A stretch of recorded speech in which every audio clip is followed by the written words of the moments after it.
with opening remarks from you. Well, first of all, I'd like to thank the College Football Playoff and Executive Committee, Director Bill Hancock and his staff for putting on a first class, obviously tremendous for the players event that I think is great for college football. And the hospitality here in Arizona has been fabulous, and we certainly appreciate that. I'd also like to congratulate Dabo and his team for their outstanding season. Going undefeated is very difficult to do, and we certainly have a lot of respect for their players and their accomplishments, their coaching staff, and the great job that they've done all season long. And our players are very excited about the opportunity they've created for themselves to have a chance to participate in the college football playoff against arguably the best team in college football, which is the Clemson Tigers. So our focus and attention is to try to play the best game we possibly can, which is probably what we're going to need to have success. So again, we appreciate the College Football Playoff and the committee for all that they've done to create this outstanding event. Coach Swinney, your opening remarks. Oh, good morning, everybody. I can't really see anybody, so I'm just talking to lights here. But good morning. It is an honor to be here, and I would just echo what Coach Saban said. Really appreciate Bill and Michael Kelly and all of the CFP staff. I know we got a ton of volunteers here that come from all over the country, I'm learning, as they really pull all the logistics of this thing together, and they've done a phenomenal job. It's been a great, experience, starting with the semifinal in the Orange Bowl. But this has been, great for our program, great for our team. This was our goal, was to have the opportunity to compete at the highest level. And, not only are we getting a chance to do that, but we're getting a chance to play, the University of Alabama, which, to me, has been the standard in college football for a long time. But certainly since Coach Saban has been there, they've just been incredibly consistent. And, so it's to me, this is the way it ought to be. I am very proud of our team.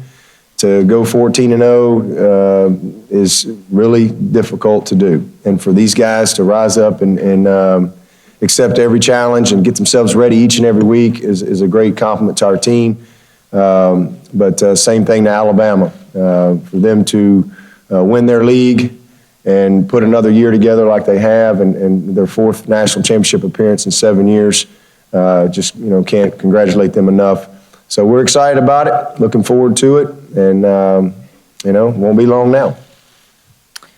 We'll start our Q&A portion. Let's get your hands up. Coaches, I'll do my best to give you a sense of where the question's coming from, and the mic holder will raise their hand. We'll start over here on my right with Pat.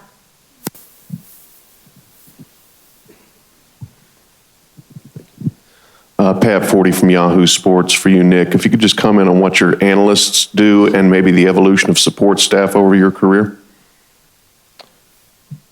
Well, we love it that we can have some extra guys around that are young guys that aspire to be coaches. And I think one of the most difficult things about our profession is how do you get experience so that you can grow and develop as a coach. And the fact that we can have a few extra guys now to be analysts, to break down film, to do quality control type work.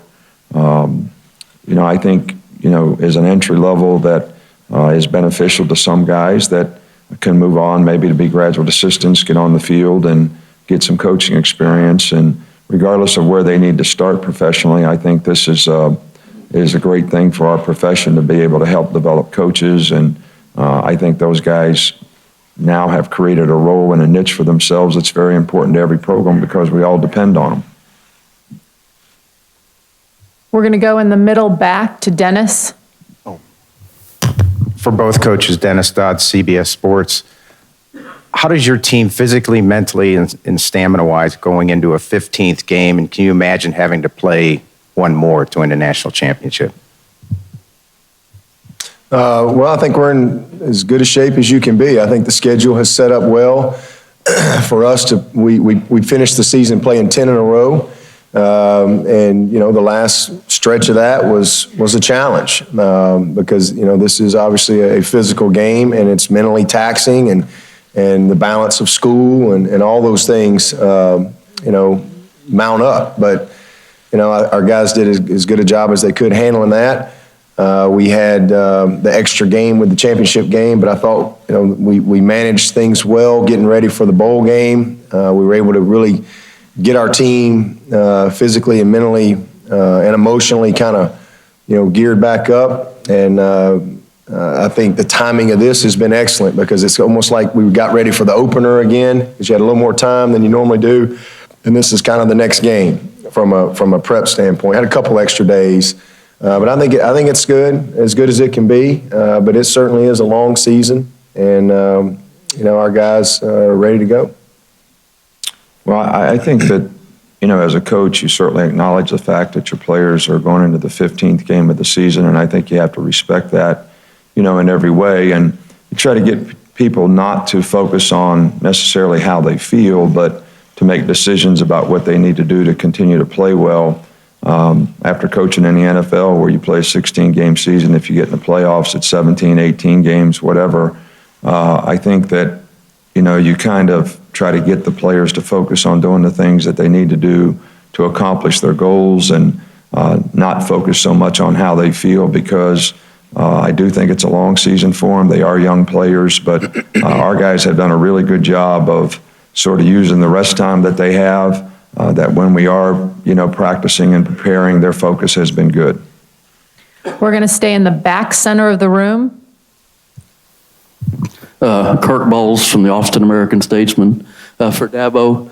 I was curious when you fell in love with acronyms and if Clemson fans send you any suggestions, and do you have a new one ready for tomorrow? Well, I've got a few acronyms, but to me, that's just something I've done my whole life. When I was in school, that was just a way that I would learn, kind of helped me to bring life to what I was trying to learn at the time. And I love words. I think that there's power in certain words, and sometimes you can take a word like best, and what does that mean? And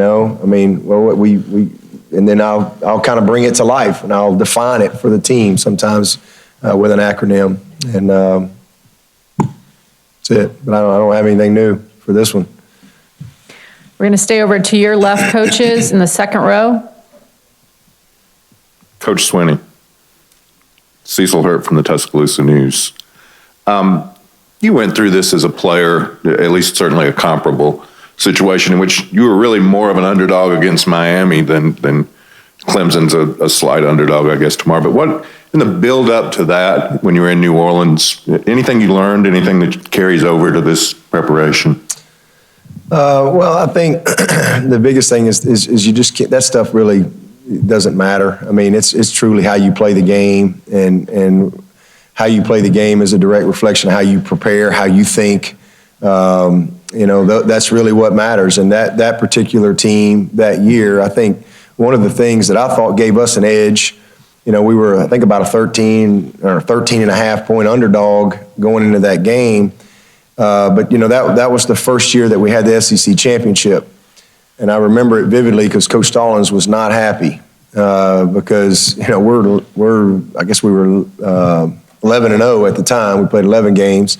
And we got to go play this extra game called the SEC Championship that nobody else in the country had. And we're playing the Gators and Coach Spurrier and the Fun and Gun and all. They were pretty good. And Miami's sitting at the house just hanging out.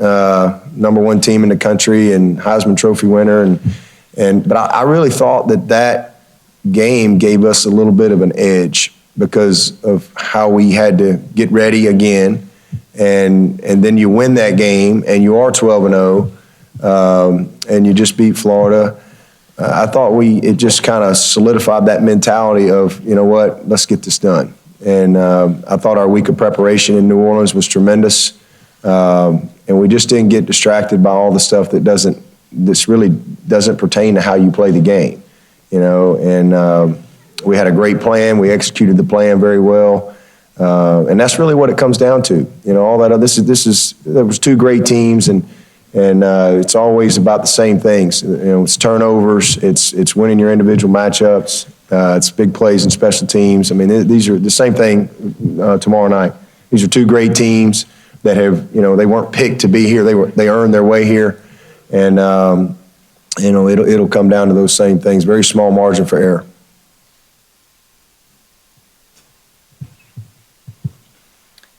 Again, get your hands up and we'll get as many questions as we can. We're going to go over to the far left for you guys coaches and about the third row on the aisle. Pete Yakabelli, Associated Press. Dabo, is there any update on Shaq's status, and do you and he still plan to have him out there tomorrow? Yeah, we expect him to play. Hopefully he'll be able to perform and play to the level that we all know he can. But, if not, they're not going to. I don't think Coach Saban's going to cancel the game over there. We're going to have to keep playing, so we'll put the next guy in there. So that's just the way it is. But we expect him to play, and he looked good yesterday. But, again, until you get out there and you're playing in a game of this magnitude with the intensity and physicality, you never know. But he's done everything that he needs to do to play the game.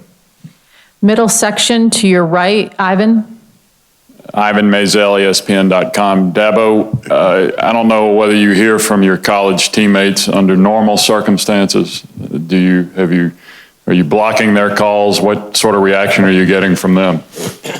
No, I hear from, that's, to speak to what Cecil said a minute ago, that's really the reason we won the national championship in '92. And you got to remember, it was a different Alabama than what it is with Coach Saban now.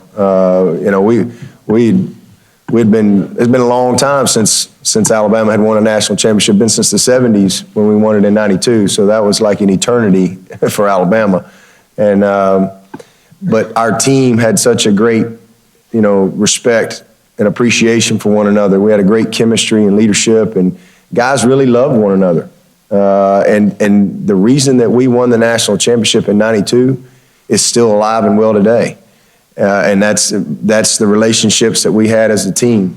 I hear from all those guys all the time. Tons of those guys come up to Clemson games, and I've been in Clemson for 13 years, so I've got guys that bring their kids to camp. We're friends. These are deep relationships that go back, to when you're 18, 19 years old. And that doesn't change just because everybody kind of goes their separate ways. But it's been special. It's been really fun. I've had a lot of fun. I've had some that, been giving me a hard time, like little Mark McMillan, who lives out here in Arizona now. But I've heard from lots of people, and, they all wish us well. And, everybody is pulling for a great game. And so I appreciate their support. We're going to go left side of the aisle, right in the back. Dabo, back here. You said that Alabama has the standard that Coach Saban has set at Alabama. As a coach, can you talk about how difficult that is, and knowing your history at Alabama, to appreciate what he has done there? Yeah.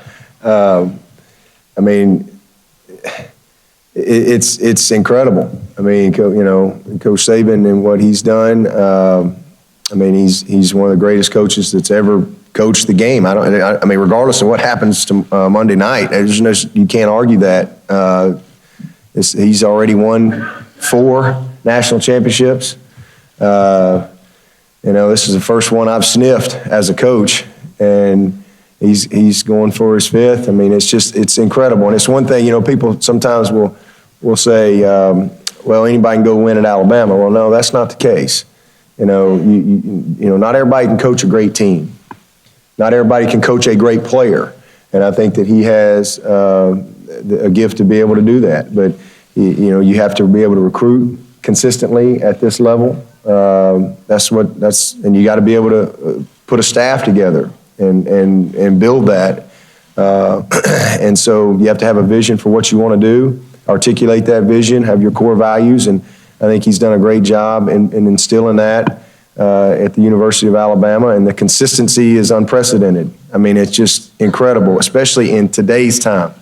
You know, when you're playing 13, 14, 15 games, it's just very difficult to do. So I have great respect for that. In fact, I've got 11 guys on my staff in different capacities that have won national championships.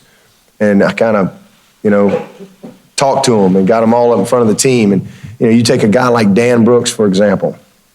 Dan Brooks has been coaching 42 years.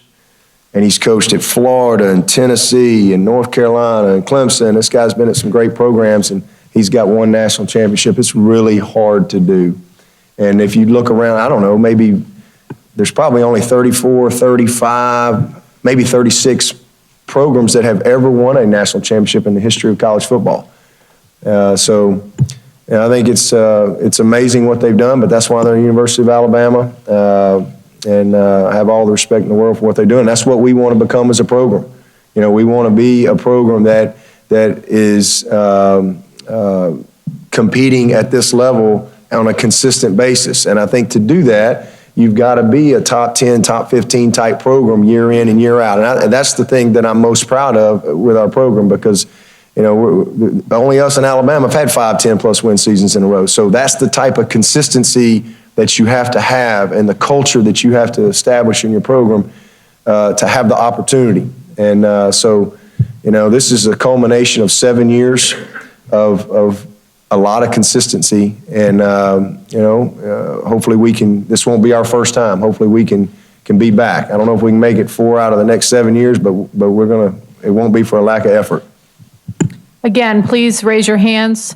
We're going to go to the far left. Remember to please give us your name and affiliation. It's a question for Coach Saban, Dan Uthman from USA Today. The players that you recruit and sign typically have dozens and dozens of offers, many of which come with some promises of immediate playing time.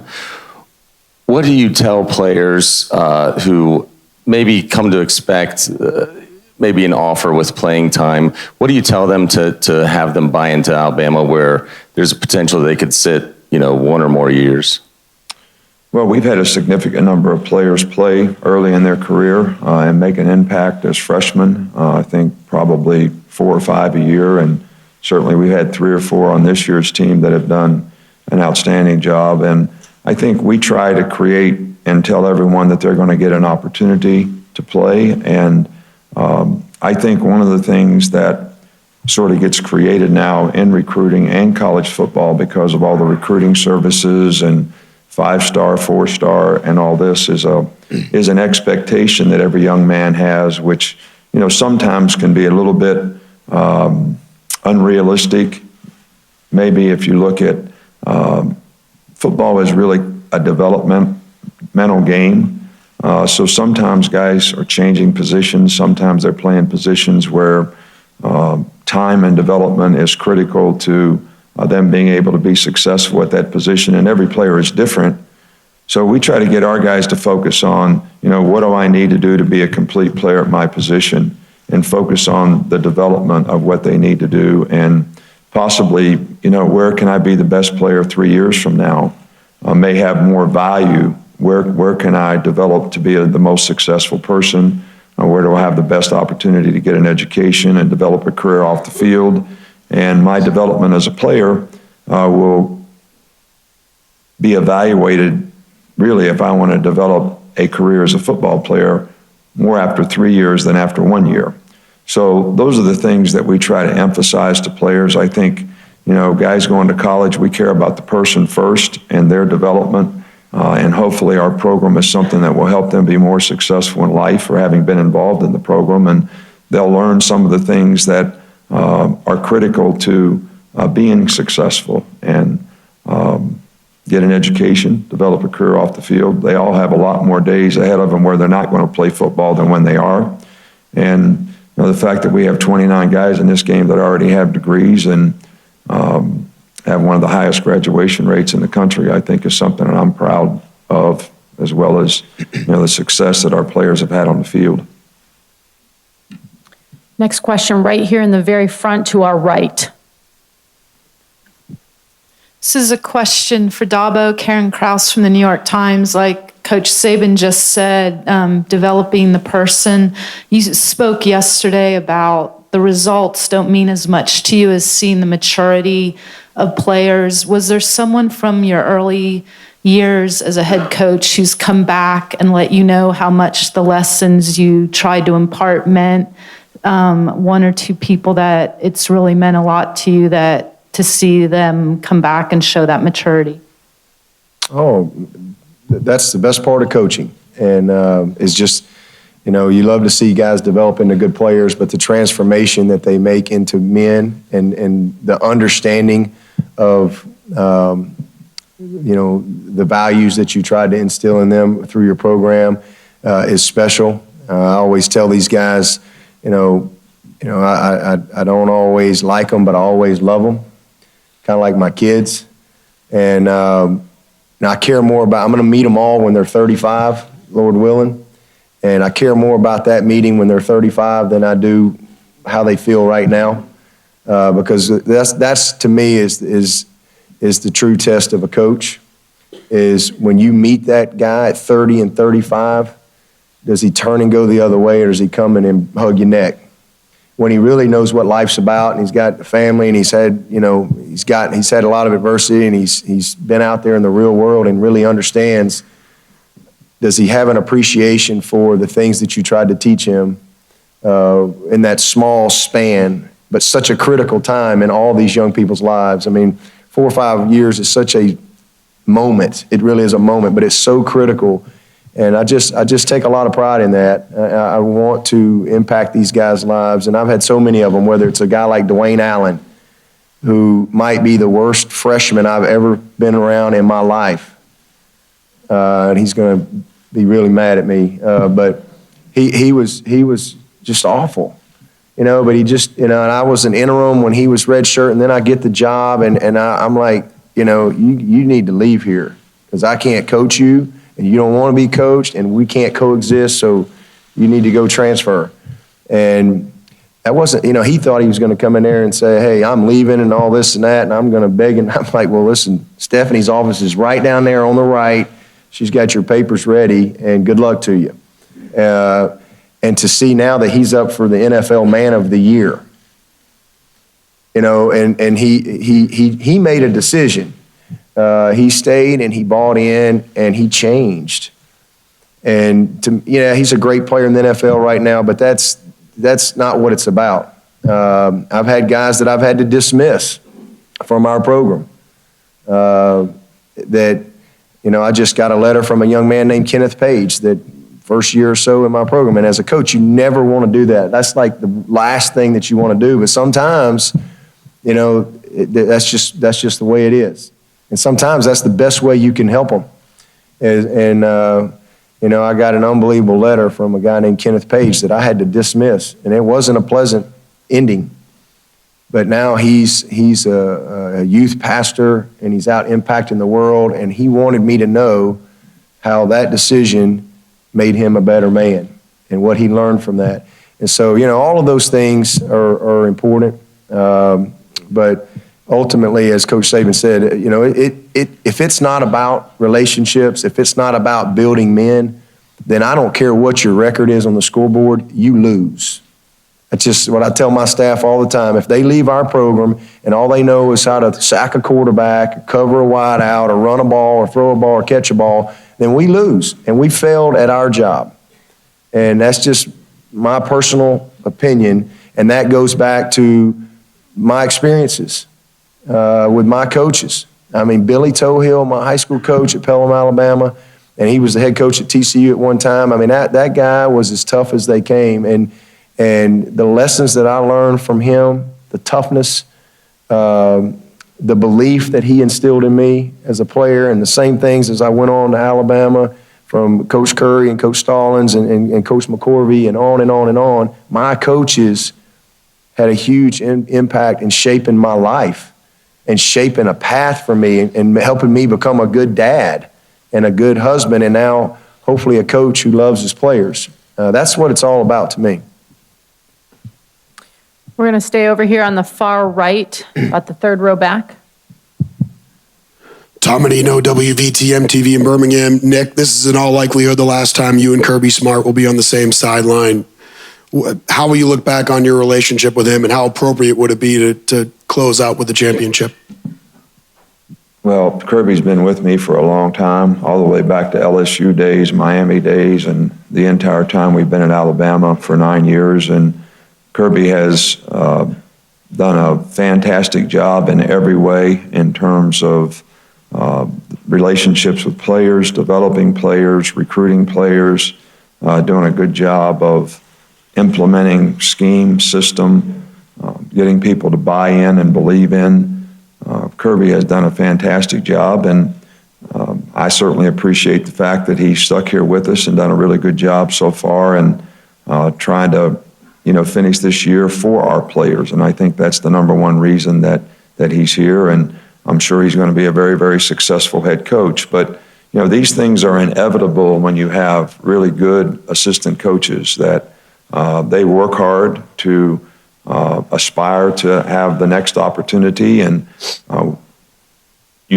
I appreciate and respect the great job that they did for us, but it also makes you pleased and happy and proud to see them get an opportunity to do the things that they wanted to do. So, it's sort of, like you have a son and he's moving away, and you want to see him do really, really well, because we all go through stations of life where things change.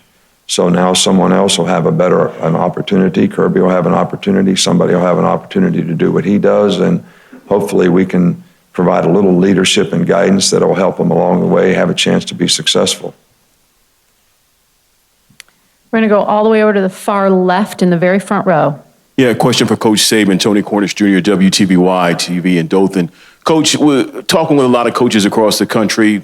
They talk about your program, great relevance, of course, in terms of them trying to reach the plateau where you're at right now. So often we hear the term gold standard.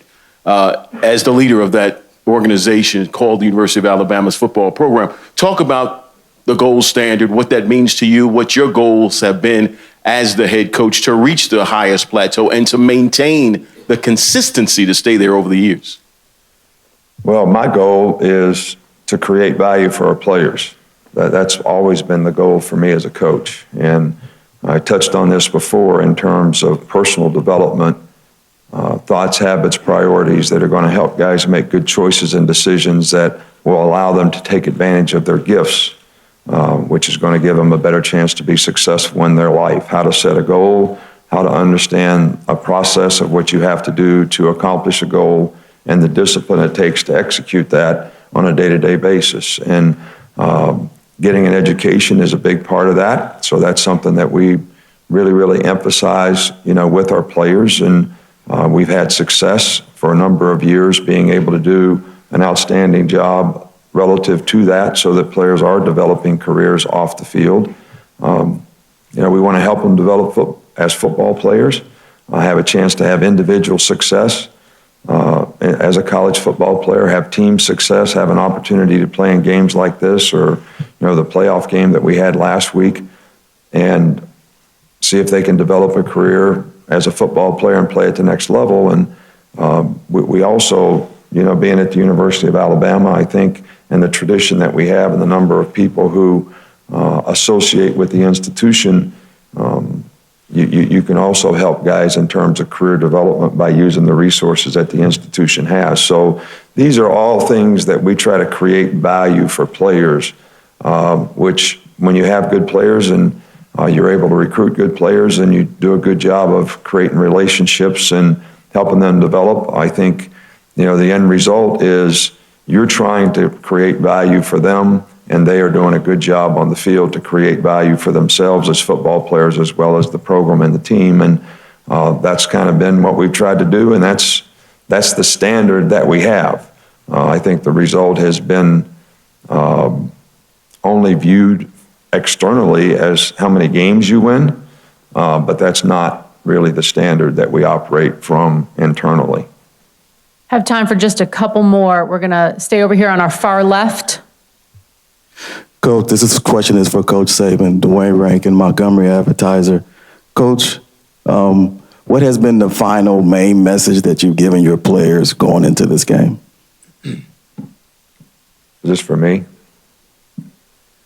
Well, I think that what we're trying to get our players to do is stay focused on the things that are going to help them play well in the game and not be affected by external factors, all the things that are going on around this game.